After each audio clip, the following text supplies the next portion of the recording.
Hi, I'm Lena, the family's forgotten shadow, invited to my sister's glittering promotion party, only to be erased from the guest list, again.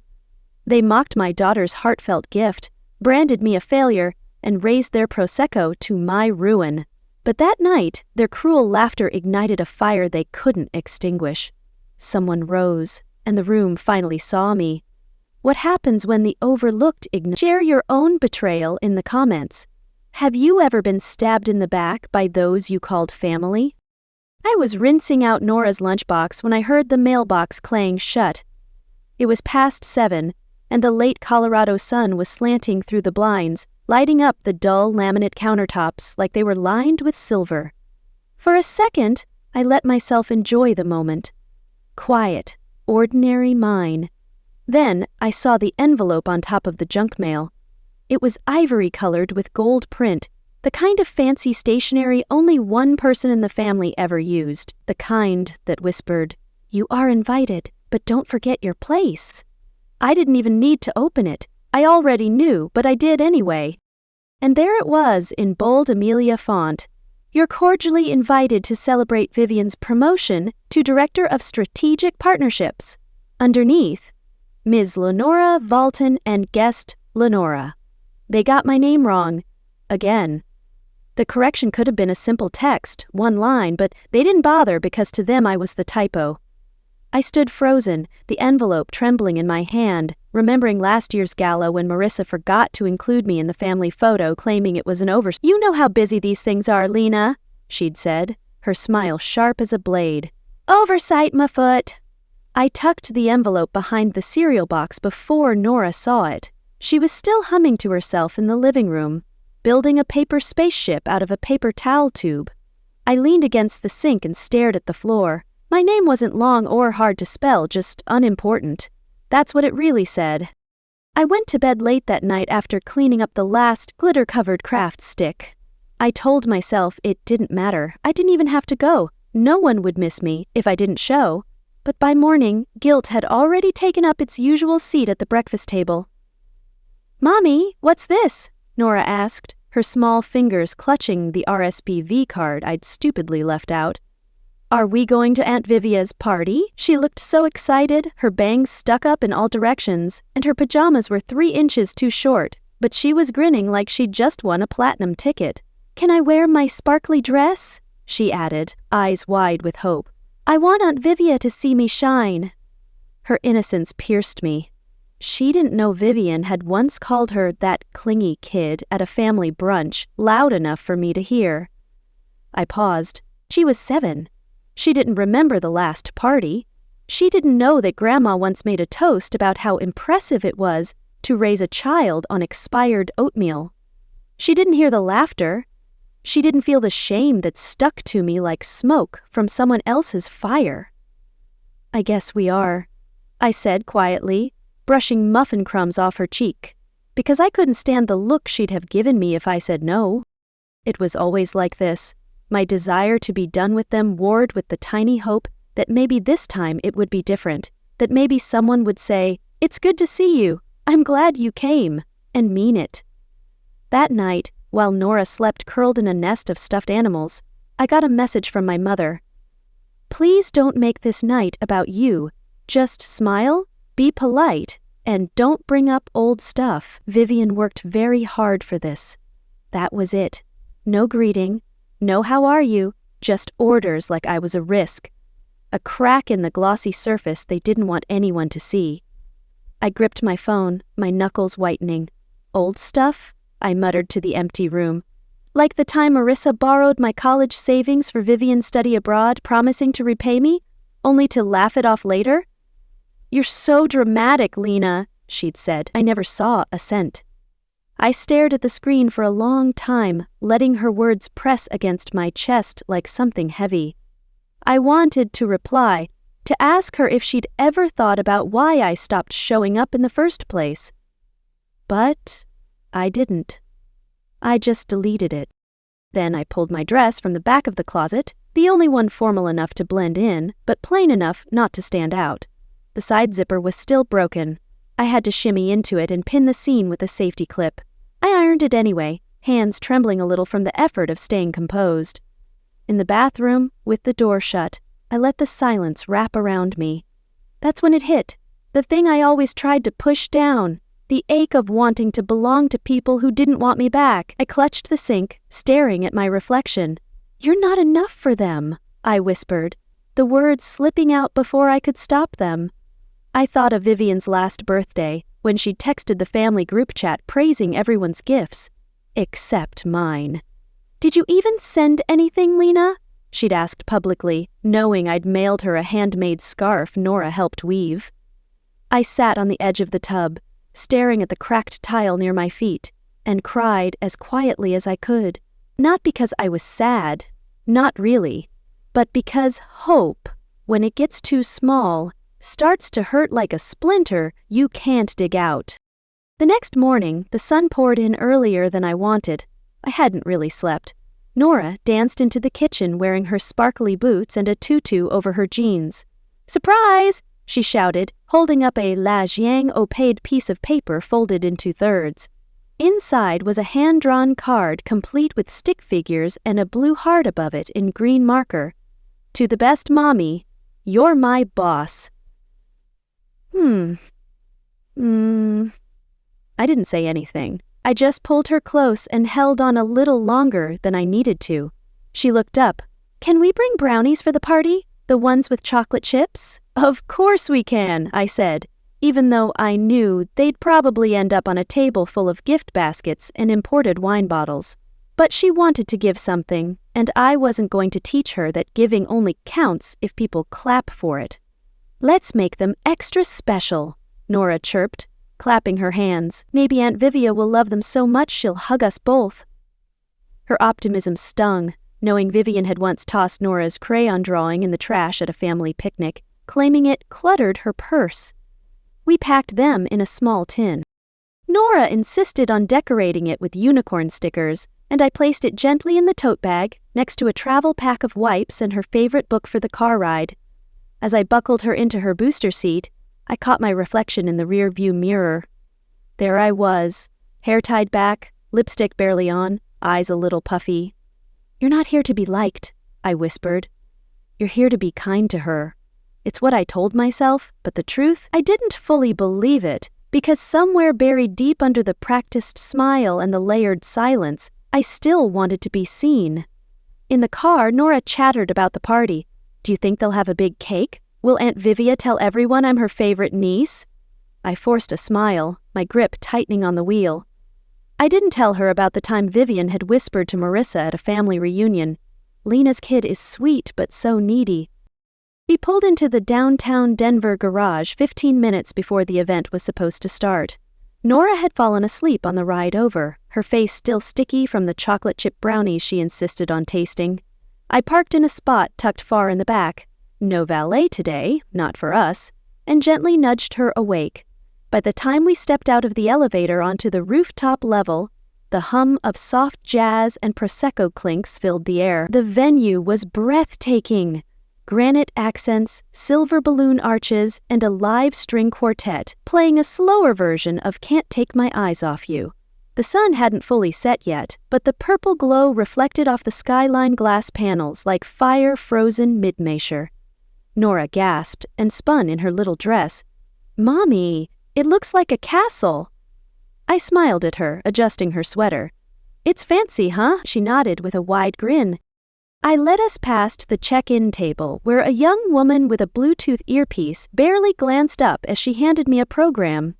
"Just follow the sign for table assignments," she mumbled. I walked toward the main tables. There were 10 round ones close to the stage, each labeled with elegant silver placards. Family, executives, close friends, college mentors. I scanned each name card. I wasn't there. My stomach twisted. "Not again," I muttered under my breath, flashing back to Vivian's engagement party 3 years ago when they accidentally seated me with the catering staff. "You don't mind, do you, Lena?" Marissa had said, her tone daring me to object. A moment later, a man in all black with a clipboard tapped my shoulder. "Ma'am, you're Lena," I hesitated, then nodded. "Table 12. he said, motioning toward the far end of the rooftop, down the walkway, just past catering. Past catering! He walked away before I could ask anything else. We weaved through the crowd, people in designer boots, velvet dresses, men wearing blazers, even in the chilly evening air. I caught snippets of conversations, promotion buzzwords, tech valuations, someone mentioning seed funding, round 4. Finally, we arrived at our table. It wasn't on the deck with the others. It was near a service hallway next to a rolling cart of extra glasses and stacked banquet chairs, a temporary white folding table not even matching the others. A printed sign read, Table 12, Overflow, Overflow. It felt like being filed under miscellaneous. The other seats were already half filled. A vendor from the sound company, someone's partner, a teenage cousin I didn't recognize, and 2 interns still trying to figure out where to put their gift bags. I introduced Nora with a soft smile and pulled out a chair for her. One of the interns leaned toward me and asked, "You with the catering crew?" I blinked. "No, I'm family." He nodded politely, the kind of nod that didn't ask follow-ups. I pulled Nora's gift tin from my tote and placed it at the edge of the table. She reached for a breadstick. "Mommy, when's the cake?" I glanced at the stage. The staff was setting up a projection screen. "Soon, baby," I said, trying to keep my voice steady. Nora leaned closer, whispering, "Do you think Aunt Vivian will like my gift? I worked so hard." I swallowed hard, unable to tell her about the time Vivian had returned Nora's Christmas card, unopened, claiming she didn't have time for kid stuff. Across the room I spotted Vivian, center stage, surrounded. She wore an emerald green dress that shimmered under the lights. Someone handed her a flute of Prosecco. Her laugh rang out like a chime. When she finally spotted me, she paused, then walked over, poised as ever. "Oh, wow," she said, her voice cool. "You came?" "That's unexpected." She leaned in, her smile venomous. "I hope you're not planning to make a scene like at Mom's 60th, Lena. Nobody needs your sob story tonight." I didn't bother asking what she meant. I'd been unexpected my whole life. Then she turned to Nora. "Hey, sweetie, still into drawing?" she asked, her tone shifting to sugary sweet. Nora nodded. "I made brownies." Before I could add anything, a tall woman with locks and a sleek blazer joined us. "Elise," Vivian beamed. "Come meet my niece. She's adorable." She placed a hand on Nora's shoulder. There was a pause.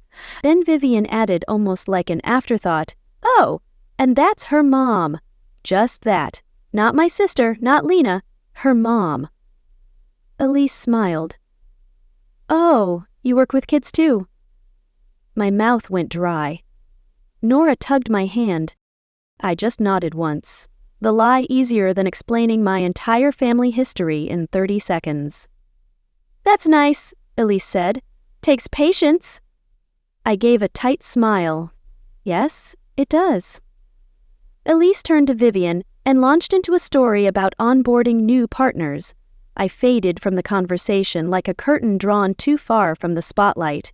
Back at table 12, the program began. The screen displayed a scrolling montage, photos of Vivian on international trips, ribbon-cutting ceremonies, smiling with teams in matching branded jackets. The caption read, "To the women who lead with vision, power, and grace." Nora clapped. I didn't. I stared at the screen, at her name, centered, backlit, celebrated. My own name had been left off a table card again.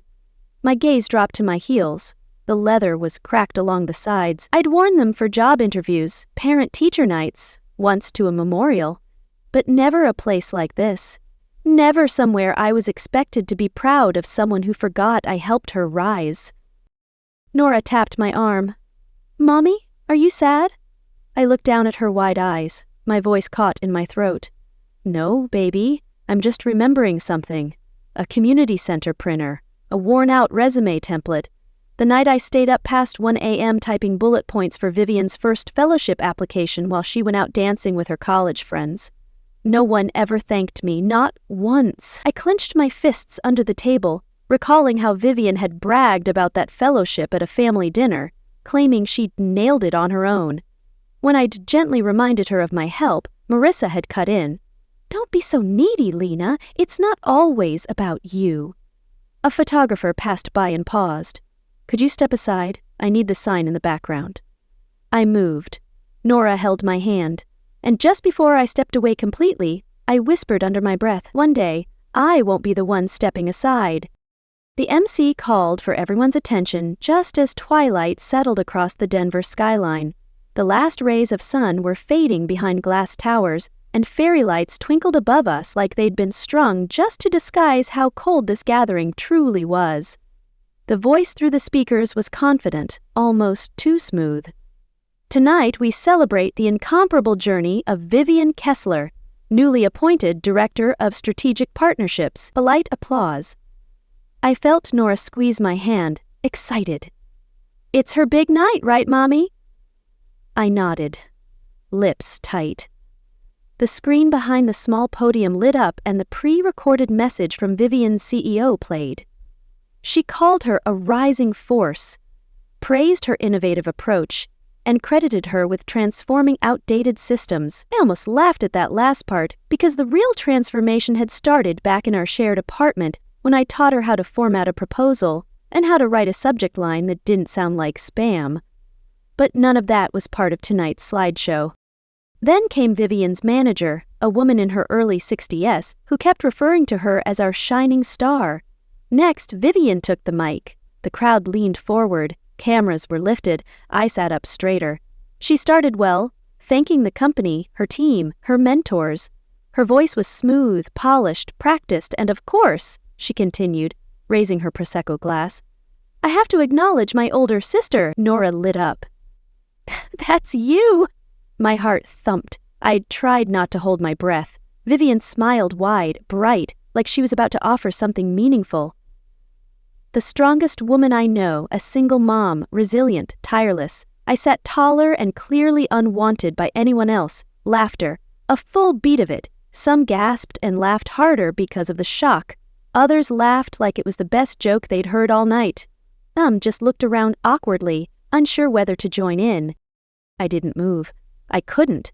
My hands froze around the water glass, slick with condensation. Nora's smile dropped. She turned to me, confusion written all over her little face. "Why are they laughing at you, Mommy?" I couldn't speak. My jaw clenched and I stared ahead, every muscle in my body telling me to run. But I didn't. I stayed seated like a statue at table 12 next to catering bins and ignored interns. Vivian moved on like nothing happened. "And now the real celebration can begin." More applause. I thought it was over. I prayed it was, but then I heard my mother's voice pierce the air from her seat at the front. "She's a used product," Marissa called out, raising her glass. "But hey, still polishes up well." The laughter this time was louder, heartier, no hesitations. Vivian smirked, adding fuel to the fire. "Oh, Mom, you're too kind. Lena's always been the family's charity case, hasn't she?" The room erupted again, and I felt Nora shrink beside me, her small hand trembling in mine. I blinked. Nora's lip trembled. She turned her face away, her small fingers gripping mine like a lifeline. I didn't cry. I wanted to, but I didn't. I just looked straight ahead, like I was watching a play about someone else's humiliation, the kind where you know how the story ends, and there's nothing you can do to stop it. No one came to check on me. No one told them to stop. They just laughed. The people I used to sit next to at Thanksgiving, the ones who used to say, "Family comes first," now they laughed as if I were the family joke. Someone clinked their glass, signaling the next speaker. But I didn't hear anything else. My ears were full of the high-pitched rush of blood, my heart pounding like it wanted out of my chest. I looked at Nora. Her eyes were red, and she stared down at her lap, trying not to cry. I bent toward her. "We're okay," I whispered, though I wasn't sure if I was lying. I looked over at Vivian. She was giggling with two women I didn't recognize, already halfway through her second glass of Prosecco. Marissa, still holding court, had her arm hooked around some distant cousin who probably thought she was hilarious. That was when the shift happened. Quiet, internal, but irreversible. For the first time in my life, I thought. Not with sadness or self-pity, but with clarity. This isn't my family anymore. Nora still had the little frame in her lap. She'd spent 2 afternoons gluing beads to its borders, sketching Vivian in marker, complete with boots, a purple blazer, and what Nora called power hair. She'd even added a tiny silver star sticker in the corner. "Because Aunt Vivia's like a queen now," she told me with pride. She tugged on my arm gently, the way she always did when she wasn't sure if she was allowed to speak. "Can I give it to her now, Mommy?" I hesitated. A piece of me wanted to say no, to protect her from what I already knew would come next. But she was so eager, so proud of what she'd made. Denying her would only punish her kindness. And she'd already watched me be humiliated once tonight. So I nodded. "Go ahead, sweetheart. Make sure you tell her it's from both of us," I added softly, hoping maybe, just maybe, Vivian would see Nora's heart and saw. But deep down, I braced for the worst, remembering how Vivian had once lost Nora's handmade bracelet at a family barbecue, only for me to find it in the trash later. She beamed, cradled the wrapped gift in both hands like it was treasure, and skipped toward the front of the room. It took a moment to part through the crowd. She had to sidestep servers and duck past a trio of guests laughing over Prosecco flutes.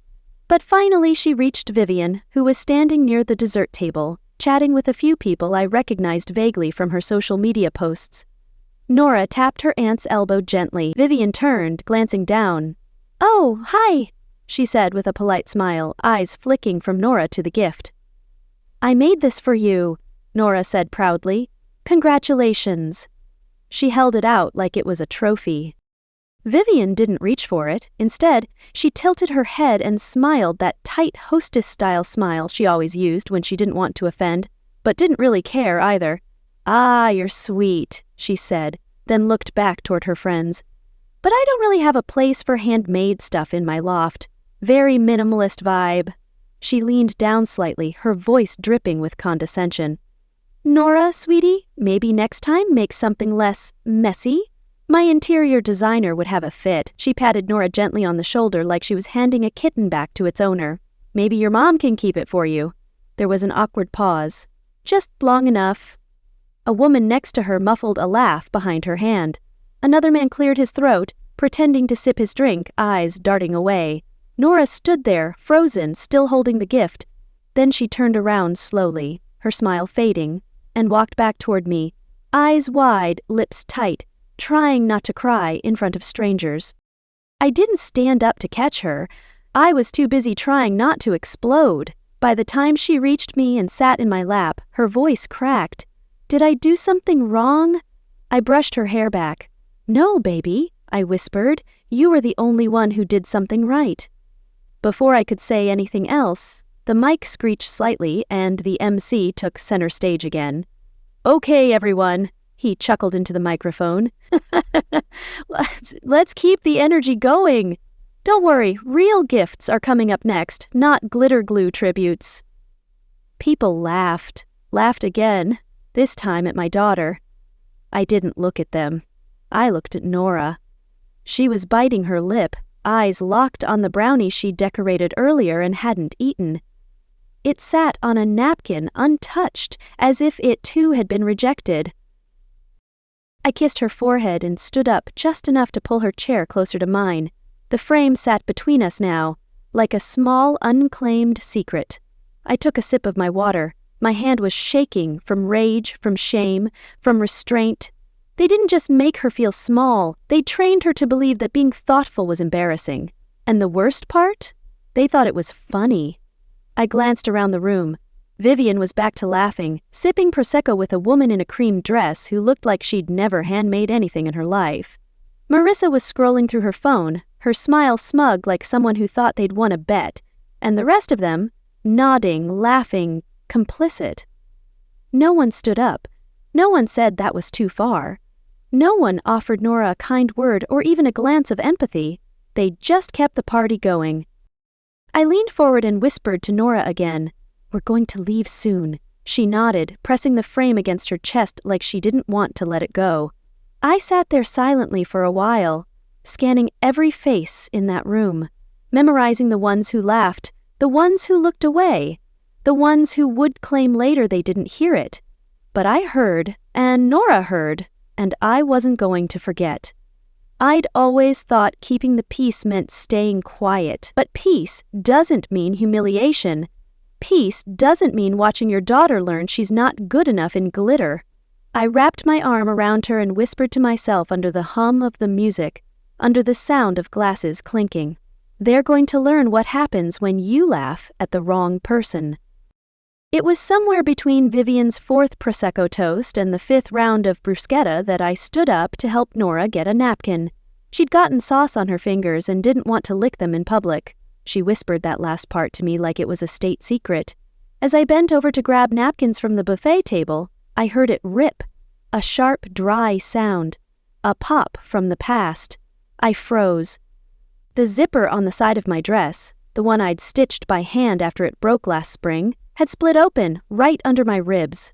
My arm instinctively snapped to my side, fingers pinching fabric like I could somehow stitch it back together with sheer will. I didn't move. I didn't breathe. I looked around. Nobody came to help. Not one glance of concern. If anything, a few people noticed and deliberately turned away. The ones who always act like you're invisible until you're humiliated. Then suddenly, you're worth watching. Marissa caught my eye from across the room and smirked, whispering something to the woman next to her. I didn't need to hear it to know it was about me. Pathetic. She'd called me at a family dinner years ago when my car broke down and I asked for a ride. Always falling apart, Lena. Nora noticed. Of course she did. She tugged off her little sweater without saying a word and wrapped it around my waist, tying it into a lopsided bow with a shaky knot. "Now no one will see, Mommy," she whispered. "You still look pretty." That broke me. Not all at once, not the loud kind of break. It was a slow, crumbling thing, a heartbreak behind the eyes. I turned away from her and wiped my face with the inside of my elbow. I didn't want her to see me fall apart, not when she was the one patching me together with buttons and cotton sleeves. We walked back toward our table, her hand in mine, my step slower than before. With each step, I could feel the split seam shift, my body pulling against it like a reminder, you don't belong here, not even your clothes want to stay. As we passed through the center of the venue, I glanced up at the massive projection screen on the far wall. A photo loop was playing, Vivian at a whiteboard. Vivian shaking hands with her CEO, Vivian smiling with a group of friends in front of the company banner. Then, there it was. The basement, our parents' old house 12 years ago, the day I helped her rehearse her very first pitch deck. I'd printed every slide, taped them to the wall. I was wearing pajamas, holding a cup of tea in one hand and a blue marker in the other. In the original photo, I stood right beside her, our arms touching, but on the screen, I was cropped out neatly, perfectly, as if I'd never been there at all. I felt my throat tighten, not in surprise, in recognition. They don't just want me quiet, I thought. They want me erased. I sat back down at table 12 and reached for the water glass. My hands were trembling again. Nora had returned to coloring on her napkin with a green crayon she'd pulled from her tiny purse. She looked up. "I can tell you don't feel happy here," she said softly. "We can go." I opened my mouth. I wanted to say yes, to grab our things, walk out, and never look back. Let them toast each other's cruelty in peace. But then, I looked at her. Really looked. She was learning something tonight. And if I left now, if I walked away silently again, what would she remember? That being kind means shrinking. That being ignored means you should disappear. I'd already taught her too much about silence. So, I stayed, not because I wanted to, but because I needed her to see that staying sometimes was the beginning of saying no.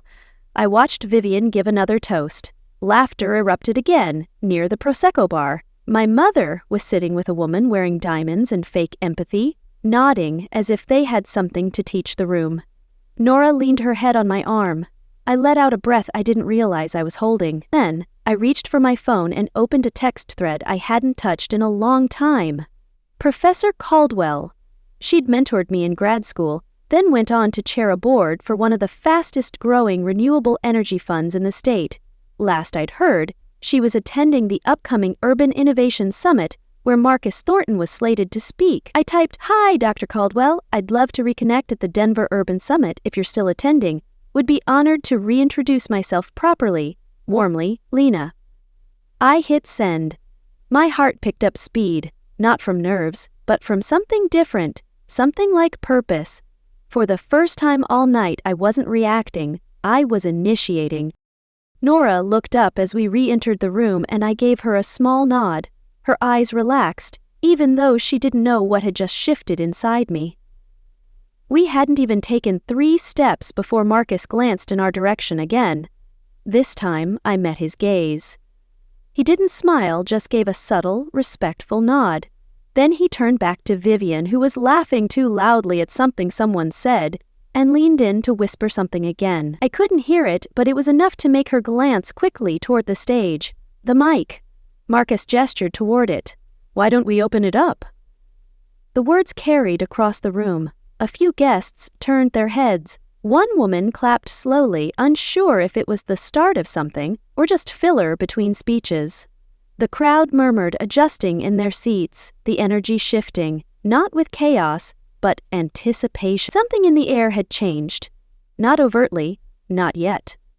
But I felt it, and I think they did too.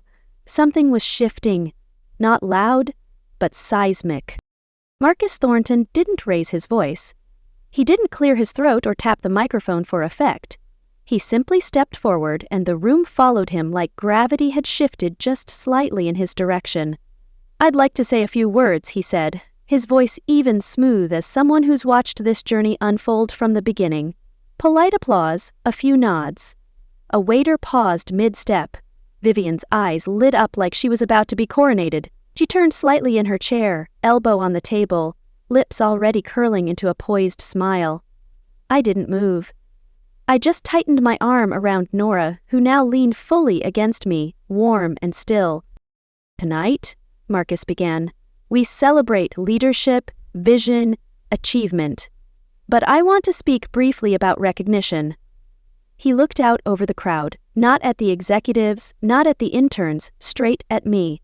"There are people in this room who've done more behind the scenes than others have done on stage," he said. "And too often those contributions go unmentioned."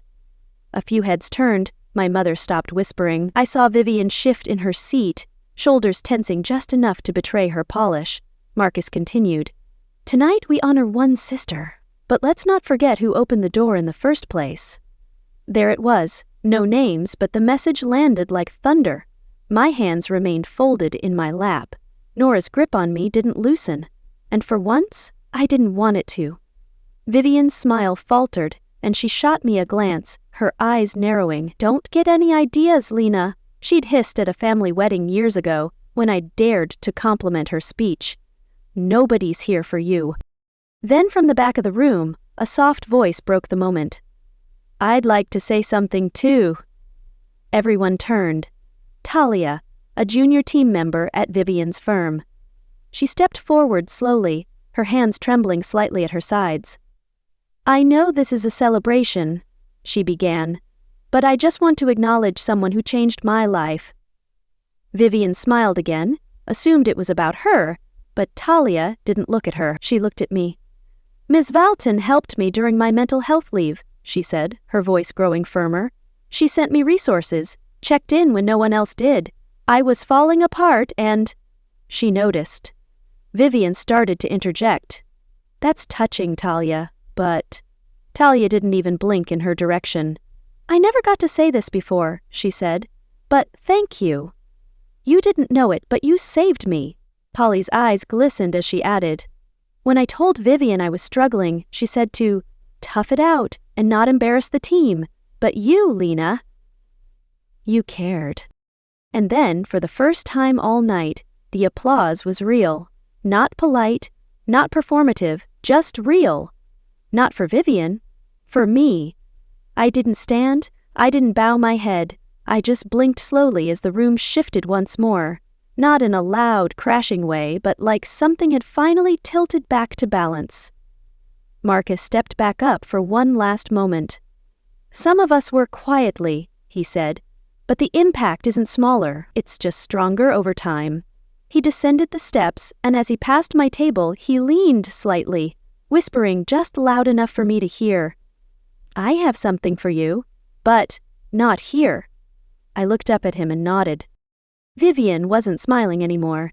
She was still seated, but I could see her calculating, running back through conversations, trying to trace how the power had slipped out of her grasp. Nora turned to me, her eyes bright. "See," she whispered. "You didn't need a big party to be seen." I didn't answer her. I just reached over, brushed a curl behind her ear, and watched the people who used to shrink me now shift in their chairs. I hadn't shouted, I hadn't stormed out. I'd stayed still. And in that stillness, the ground beneath them had begun to shake. As dessert trays began to weave between the tables and someone dimmed the lights to usher in a mood, Marcus leaned toward me and simply said, "Walk with me." I didn't need to ask where or why. Nora gave my hand a soft squeeze, and I nodded to her. "I'll be right back, baby. Sit tight." I followed Marcus out of the ballroom into the long hallway lined with sconces and photos from past corporate summits. The click of my low heels echoed louder than I'd expected. For a second, I was just relieved to breathe clean air again, away from the artificial scent of Prosecco and self-congratulation. But halfway down the corridor, I heard the sharp heel strike behind us. "Of course, Vivian! What exactly are you doing?" she snapped, stepping between Marcus and me like she had every right to control the narrative. "You've made your point. Don't embarrass yourself further." Marcus stayed calm. His voice was measured. "I'm giving credit where it's long overdue," Vivian scoffed. "You always act like she's this quiet genius. She's just someone who couldn't cut it in the real world. So she clung to the idea of being the kind one." I stared at her, not with rage anymore, but with something sharper. Stillness. "No," I replied evenly. "I just stopped pretending that silence equals dignity. I chose to live with intention. You chose applause." She blinked. Just once, but it was enough to know I'd finally said something she couldn't flip. "You're delusional," Vivian spat, her voice low and venomous. "You think you're some unsung hero? You're just jealous because I made it and you didn't. Stay in your lane, Lena." I didn't flinch. "My lane," I said coolly, "is bigger than your spotlight." Marcus gestured gently toward a nearby bench. "This won't take long." He handed me a small flat box about the size of a paperback. "Your daughter left this on the main table. I figured it wasn't meant to get lost." I opened it slowly. Inside was Nora's cardboard frame, slightly bent now from being moved around. Her drawing of Aunt Vivia, smudged with glitter glue, still sat proudly in the center. But tucked behind it was something else, a folded document on thick paper. Marcus didn't speak, he just watched. I unfolded it, an official letter, an offer from a national non-profit Marcus sat on the board of. They were launching a mentorship division focused on resilience in overlooked voices, and they wanted me to lead the pilot program. "We need people who know how to endure," Marcus said, "but more importantly, people who know how to rebuild." I stared down at Nora's frame. It didn't matter that the job offer was prestigious. What hit me was that this little gift, rejected earlier like it was nothing, was now carrying the weight of something far bigger. I held it close to my chest and nodded. "Thank you." "Don't thank me," he said. "Just take what's already yours." We walked back to the ballroom. Inside, the slideshow had started looping again. But this time, it was different. Someone, Marcus maybe, or someone who'd quietly noticed, had replaced one of the centerpiece images. There we were, 12 years ago. A blurry basement photo, Vivian mid-pitch, and me next to her, whiteboard marker in hand, coaching her through the opening. No one had ever shown that photo publicly until now. Beneath it, a new caption, "The real beginning." Guests turned to the screen, then toward our table. Conversations fell quiet. Marissa looked like someone had shut off her oxygen. Vivian stood frozen, half a breath from saying something, but with nowhere left to point the story. No spotlight, just consequence. I made my way back to table 12. Nora hopped down from her chair. "You ready?" I asked. She nodded and slipped her small hand into mine. I turned to the nearest staffer and said, "Thank you for helping tonight. You've all been wonderful."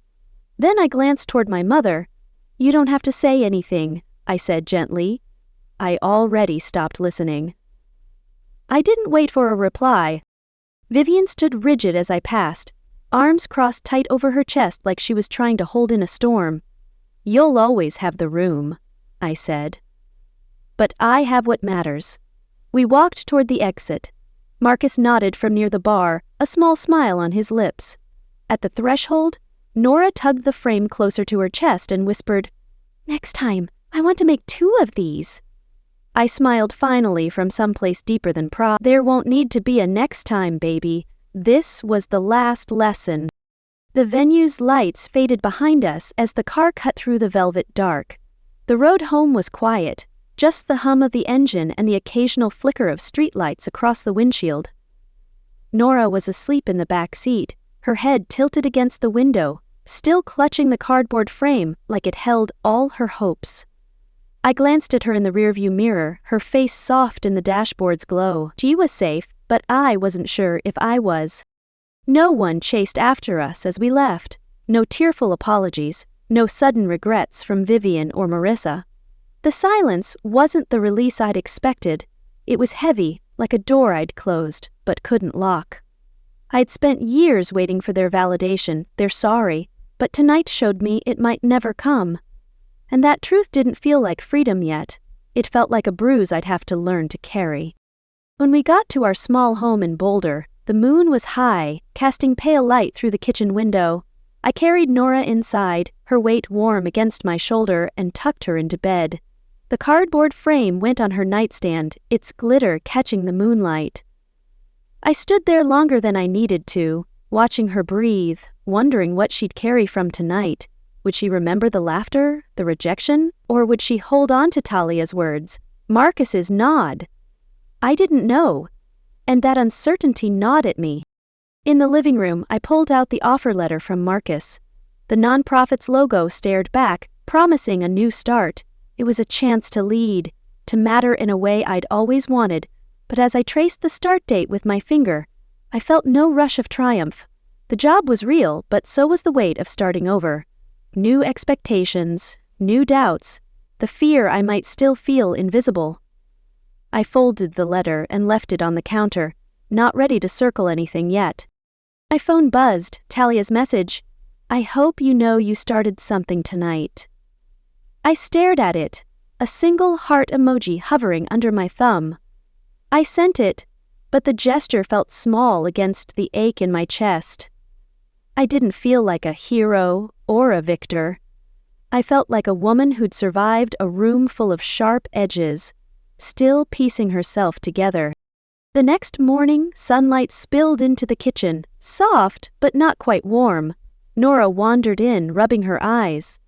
"Are we going back to Aunt Vivia's today?" she asked, her voice sleepy but curious. I knelt beside her, brushing a curl from her forehead. "No, sweetheart," I said. "We're going to do something just for us. Maybe the park, maybe ice cream. What do you think?" My voice was steady, but my heart wasn't. I wanted to promise her a world where no one would laugh at her gifts. But I couldn't. Not yet. She grinned, satisfied, and reached for her oatmeal. We sat at the table, the quiet wrapping around us. No applause, no grand gestures, just the clink of spoons and her soft humming. It wasn't a perfect morning, but it was ours. I thought of the summit, of Professor Caldwell, of the life I might build. It wasn't a fairy tale. It was a path, uneven and uncharted. As I walked Nora to school, she waved 4 times at her teacher, and I waved too. At the cafe around the corner, I opened my laptop, the cursor blinking on a blank document. I typed, "Resilience doesn't shout, it builds." Then I stopped. The words felt true, but incomplete. I wasn't rewritten yet. I was still Lena, scarred, stubborn, learning to stand without needing their eyes on me. The sunlight hit my face as I stepped outside, and I thought of Nora's frame, glittering on her nightstand. It wasn't a trophy or a redemption. It was a reminder. We'd made it through, not whole, but enough. And for now, that was the story I'd keep telling myself, one careful step at a time. Have you ever had to walk away from family to find your own worth? If this story resonated, share your truth below and subscribe for more raw, real family stories that don't shy away from the mess.